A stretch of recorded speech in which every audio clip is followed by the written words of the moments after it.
Hello again my friends, this is the Boy News Dog and welcome to the channel where I talk about, play, rank and review games on the Evercade old and new. In today's episode we take a more in-depth pictures of the latest arcade release as I rank all 10 games and review the 14th Evercade arcade cart, the Atari Arcade 2 collection. Now this has been a really interesting collection to go through. There's definitely been some highs and sadly for me a low, but each game is interesting in one way or another. Have I gained a couple of new addictions? Yes I have. One I certainly didn't realise was ahead when I did my first look. Now something to note with this collection, which is a bit rare for an arcade cart, but not all games are alpha friendly due to the face buttons being used to shoot in a joystick kind of way. This of course can easily be rectified with an Evercade controller plugged into a port, but something to think about when buying the cart. This of course also extends to the EXP when using Tatty on toast mode, as you flip to the separate controls of which there are only 2 face buttons.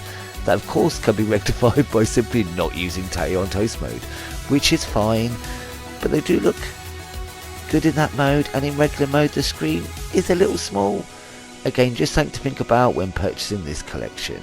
Right, let's get stuck in with the bottom 5 games in the ranking.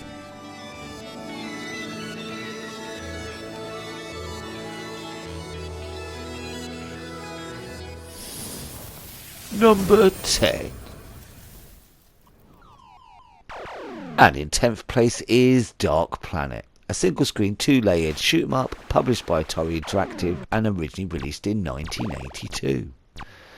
I'm sure this looked the business in the arcades with the 2 layers and a cool physical style background that looks like it's been modelled out of clay and varnished, which I do appreciate, but altogether it doesn't totally translate to a TV screen. I'll be honest, I don't like this game. I don't like the controls too much. I couldn't always tell if I was shooting and what I was shooting, although the 2 layers sound cool. With the way the rest of the game is, it's just annoying. It feels like an actual hindrance. I know where the bunkers are, but I can't tell if I'm actually damaging them or not. I know I'll probably get told that if I stick with it, it's actually quite cool. The problem is, I don't want to.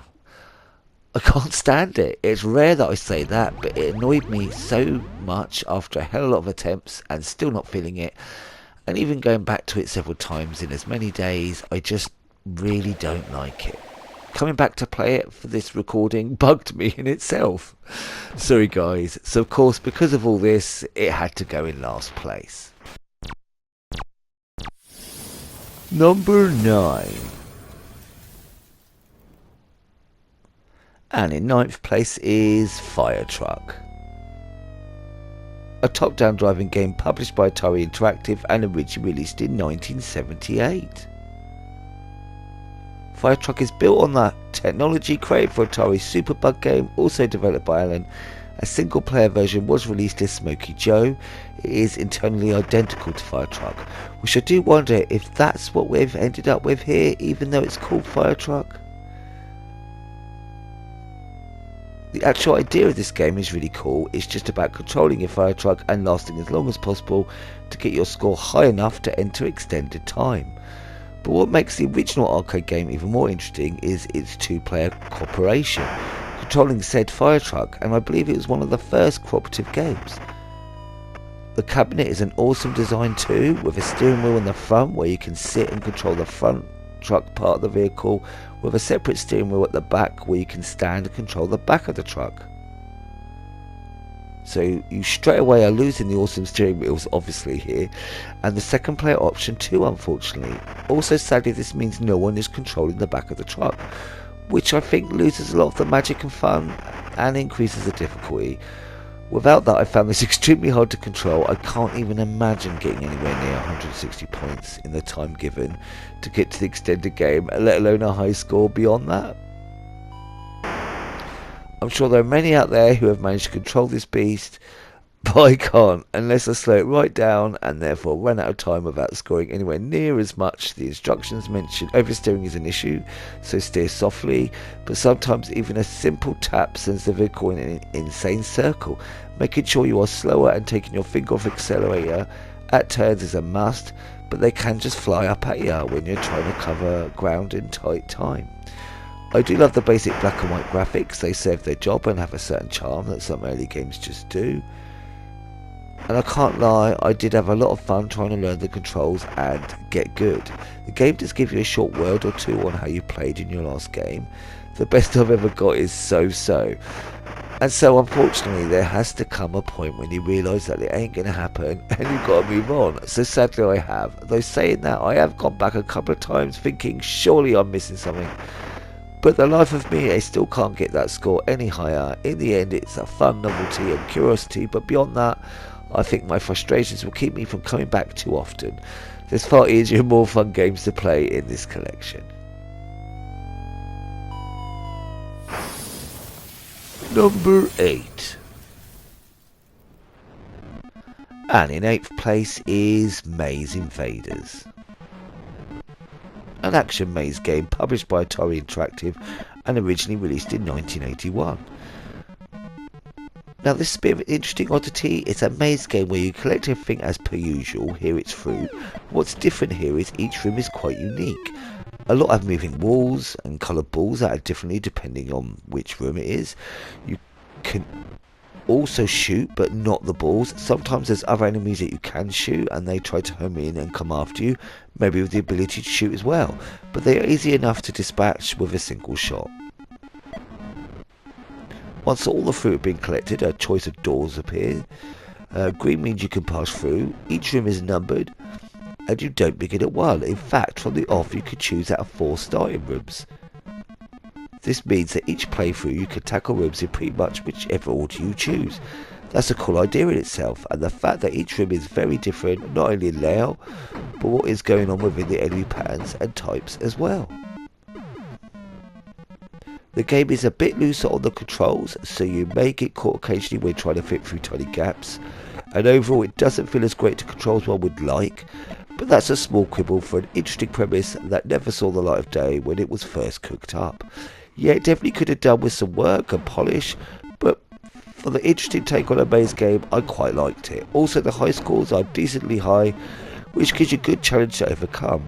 In the end, it's inoffensive. I think it's the best way to describe it.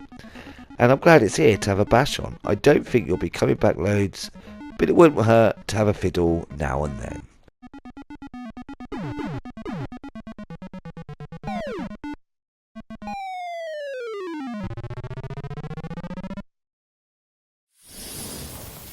Number 7. And in 7th place is Moon War. A horizontal shoot 'em up, published by Atari Interactive and originally released in 1981. A rather cool, easy to pick up premise. You fly to each base in order, killing enemies en route, else they'll gang up at the base, and defend the base by killing any around it. Then fly into the base and your fuel and shield will fill back up to 99, then hunt the next base, and so on. The controls are very much like Asteroids, with thrust and turning left and right, but along a horizontal scrolling playing field. The top and bottom of the screen loop round, just like Asteroids. The controls are a bit too loose for me and I found it a bit fiddly to line up shots. After the second base, things started to really heat up with those little beggars flying around you shooting like nutters. Thankfully you do have a shield you can bring up by holding down a button, but the energy depletes the more you use it. And it gets to a point at times where you're being constantly bombarded. Thankfully you can still shoot when in shield mode, spray all around and hopefully you can pick some off before it wears off. The shield does fill up again over time and can be refilled quicker at a base along with your fuel. For me this game was okay. There's not much to it though. I enjoyed it for a time before moving on, but I know I'd have enjoyed it more if the controls were a tiny bit tighter and it didn't go totally insane quite so soon. But that is the curse of arcade games. And of course, of all arcade games, there are dip switch options to making the game easier or harder, and other options depending on the game.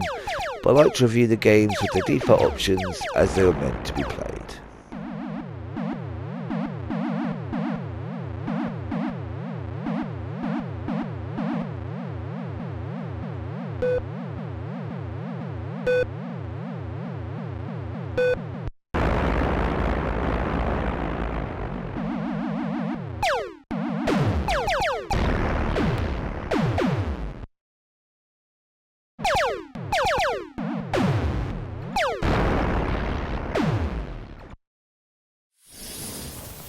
Number 6.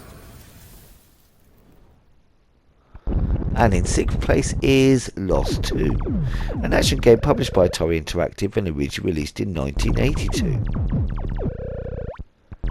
Though initially I put this above Berserk and Frenzy, in the end I dropped it down a few.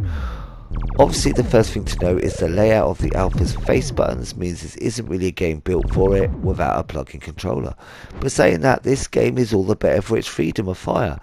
As much as I love Berserk and Frenzy, it's refreshing to be able to shoot freely while moving and shoot where I want regardless of the direction I'm moving in. I love the idea of exploring a pyramid room by room and floor by floor, finding treasure as you go deeper and deeper, with a cool map that actually helps showing the location of the stairways down. Because this pyramid is like a maze, and the further you go down the more rooms there are on each floor to explore, get lost in or die, I really do love the idea. It's simple but kind of clever. Now there is a time limit to most rooms. In order to extend it you need to grab a treasure chest, which is cool, but if you die and start the room again, any treasure chests already grabbed will still be gone, meaning you can't top that time up, making the room slightly trickier. It's quite cool. Some treasure chests have keys on them. These are needed to unlock doorways to other rooms or sections. Sometimes you can't leave a room until you grab that key chest. And the actual look and feel of the game reminds me of certain games from my past I can't put my finger on. It's weird.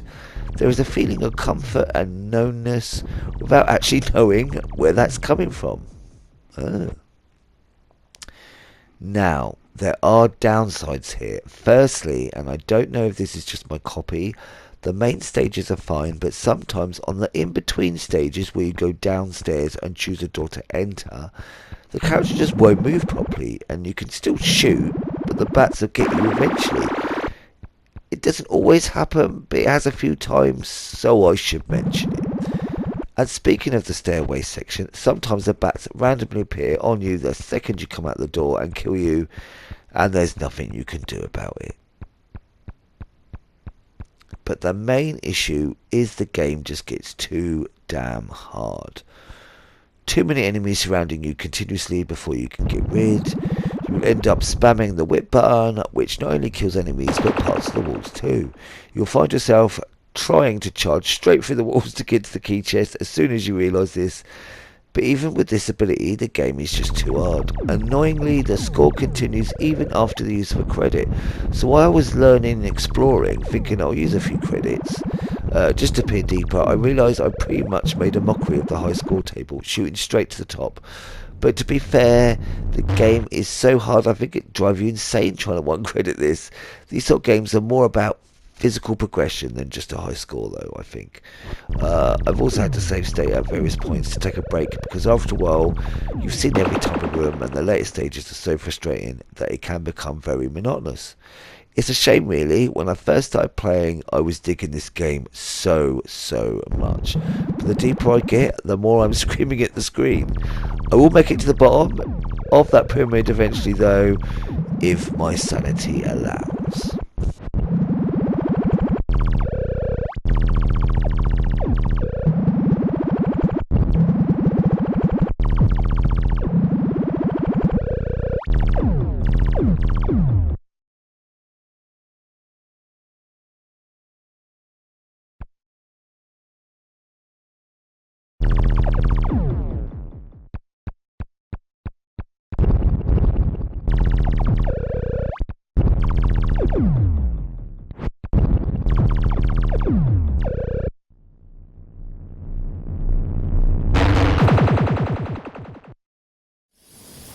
Number 5. And in 5th place is Tasmania, a single screen action game published by Atari Interactive and originally released in 1982. Look, I know this game is a little rough around the edges. It wouldn't even have made it into the top 5 except the few issues I had with Lost 2, which knocked that down a couple. But it's an enjoyable, if very simple little game. Each room is filled with things you have to shoot, whilst whatever the themed enemy for the room will come bounding in, or sliding around the edges like the caterpillars, which after a while turn into butterflies, which I thought was quite a neat touch.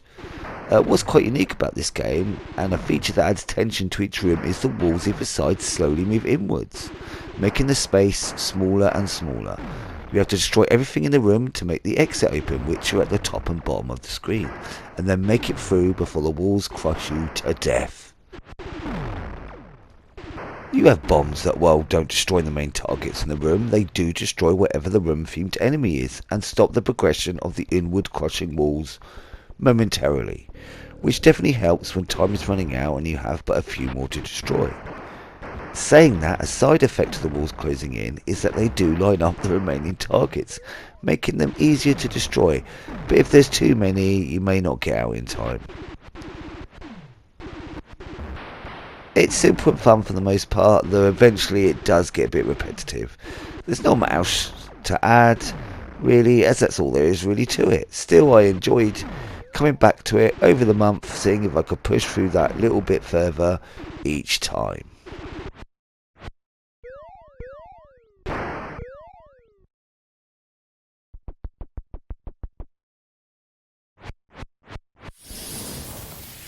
Number 4. And in 4th place is Rescue, a side-scrolling action game published by Atari Interactive and originally released in 1982. This is a lovely looking if tricky little game, although initially I thought this may become as addictive as a certain other game, it didn't. We have gorgeous parallax scrolling, giving the world a depth that's not really there. The object of the game at first appears very simple. You control a rescue copter using the directional pad to move in 8 directions and using the 4 face buttons to shoot in 8 directions. Paratroopers will slowly sail down from the sky into the watery depths and float on the surface, calling for help. Rescue them by getting close and dropping a little ladder for them to climb. I do love that little animation. When the required amount for the level is rescued, take them to the small little island and get low enough for the ladder to drop. This time the little guys you save to climb down the ladder to safety and the level will complete. At first you're dealing with a single copter. It's best to get rid of them before rescuing the little guy. After your first pickup you'll start getting 2. Again, sometimes it's best to get rid of the copters first before moving in to the rescue. Moving too quickly, especially after killing one of the 2 copters, can cause the other to go a little kamikaze on your ass. So sometimes it's better to stay on the screen where they are and be more deliberate with your movements. Note that when you land on the little island, the animation of the guys climbing out will make you invulnerable to the enemy fire. So sometimes after the final guy of the mission, it's best to dash for that little island. From the second mission, sharks have been added, and make sure to shoot down and get rid of them first. They'll make quick work of the little guy. Munch munch. You don't fail the mission if one dies, but you will have to wait for another to parachute in. From the third mission, submarines are added, and as far as I could tell, I couldn't destroy them. And it's set at night, which makes it really hard to see the enemy's fire, but it's doable. Just expect some frustrations. Yeah, in the end, I really love coming back to this game.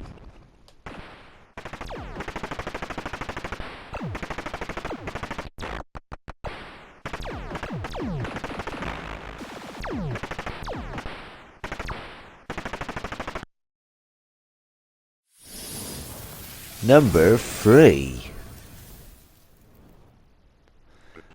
And in 3rd place is Berserk, a single-screen action game published by Atari Interactive and originally released in 1980. It was one of the first games to utilise synchronised speech, which it uses to create effective in gameplay and in a trap mode. The objective is simple: clear all the robots in a room, then escape through one of the exits. Each room's layout appears random, so it's never the same layout or amount of enemies you face. Even if you die in a room, it will change if you have life left and attempt again. And the game is tough. To have any chance of getting anywhere in this game, you've got to get quicker and get good at those diagonal shots and react as soon as the level unlocks. The D-pad is not perfect for this, I'll admit. I found lining up diagonal shots when I'm flying about to be a tiny bit tricky to pull off to begin with, but I did get better the more I played. Honestly, the smiley emoji bouncy ball does seem to appear too early at times, but not always. There's no hand holding here beyond the first level, as the first have non-shooting yellow robots, but if you die on the first level, because of the random nature of the levels, there is every chance you could be dumped in a room full of red type robots, and they shoot.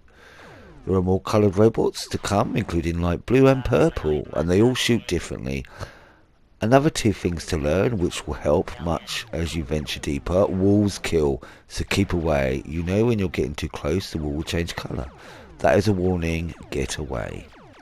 The second thing is, robots kill robots. This can help you quickly clear a clump of robots together if you're clever in the way you move around them. They'll happily plough and shoot through each other to get to you. Walls also kill robots, or at least some robots kill themselves by walking into walls. Both of these things really help in clearing a stage out.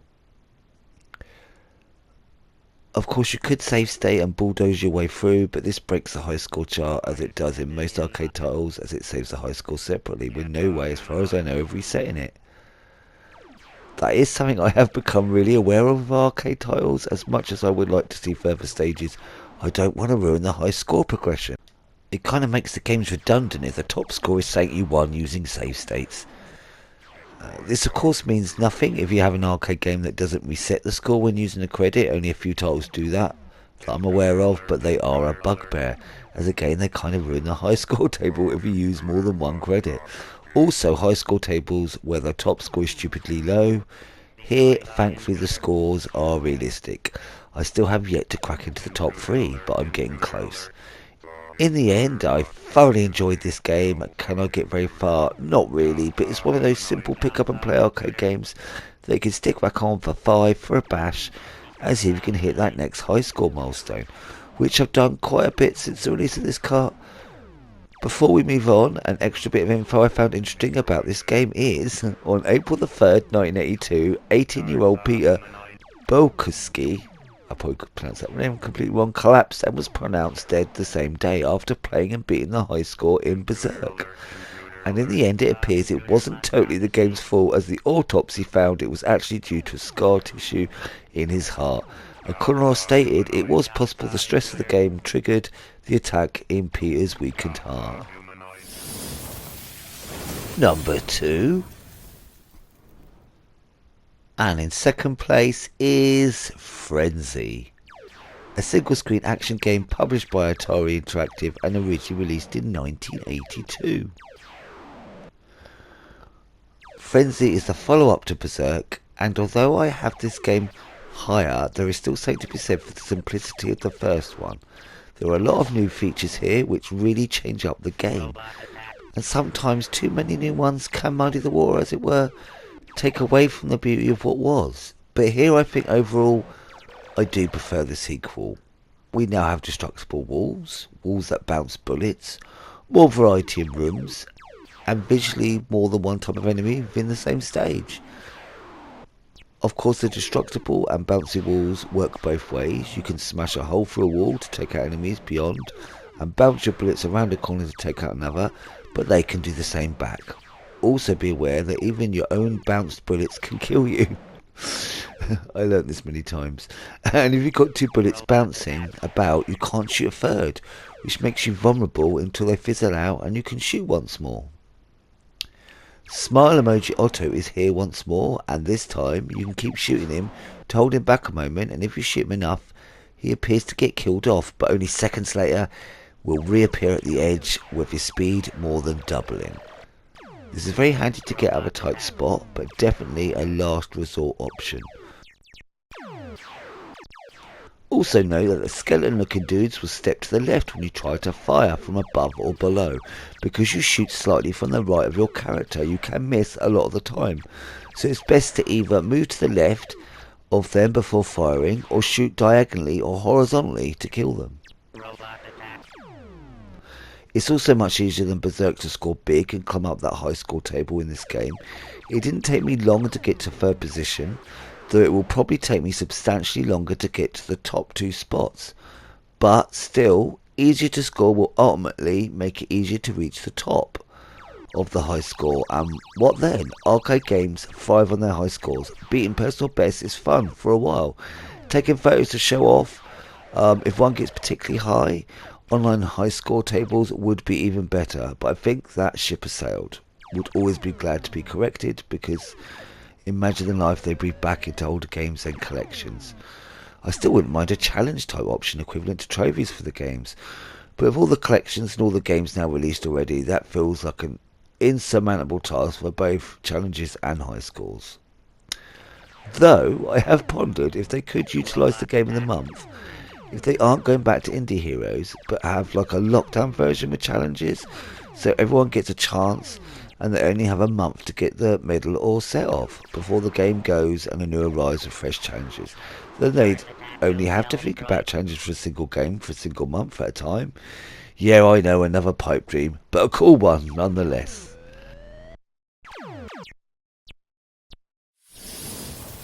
Number 1. And in first place it has to be Minefield. A horizontal scrolling shoot 'em up, published by Atari Interactive and originally released in 1982. And I must say, new addiction activated. Oh, this game is so easy to pick up and play. The game continually scrolls to the right, counting down the distance to your goal. Don't worry, you don't do it all in one. At various points you grab the helicopter and get picked up to the next section. But each section changes it up a bit. There are 3 that I have seen, and I got it down to 9 miles remaining and a top score I haven't been able to beat yet. And with that, my first sad point, it's really easy to get to first place on the high score chart, leaving you with besting your personal and friend scores. But with this game, that was fine, because as I've said, the addiction is real. And you have the secondary goal of reaching a specific distance, which I'm also close. Not sure what happens after that, a loop like Moon Patrol. This does remind me of Moon Patrol a bit, with the 4 scrolling gorgeous parallax backgrounds. Just look at all those lovely layers and a specific goal to reach. Though with Moon Patrol you go through lettered sections, A, B, C, etc.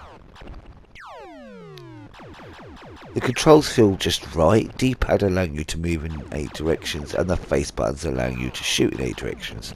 Which again of course means alpha with a plug-in controller once more and EXP in a regular while you squint hard at the thin view. I must admit it is hard to keep track of everything on screen, especially through the VS on a big screen. Your eyes are constantly darting up and down, tracking everything.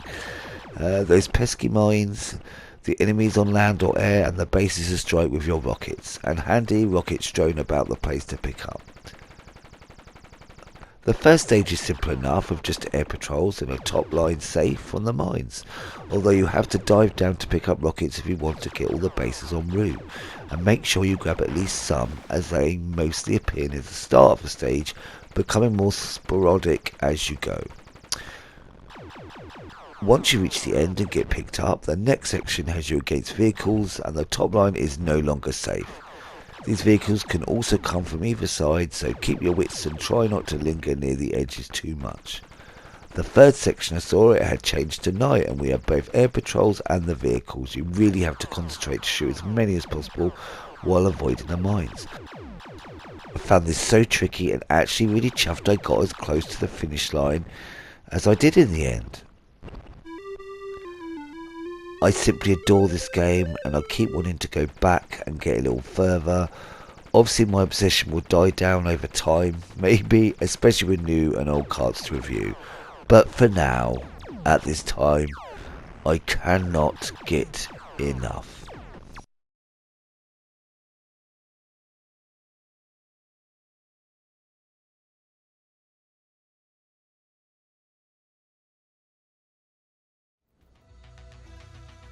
And my final thoughts on this collection. It's been a bit of a funny one for me. Overall I feel this cart has been a bit of a mixed bag, but mostly I would say positive. The nature of arcade games of this age means they were all built harder than they needed to be, just to con people into paying more and coming back, which I totally get. but does it translate well to home play? Well, the top 4 games in my list, it definitely does. I really have enjoyed my time with them so much.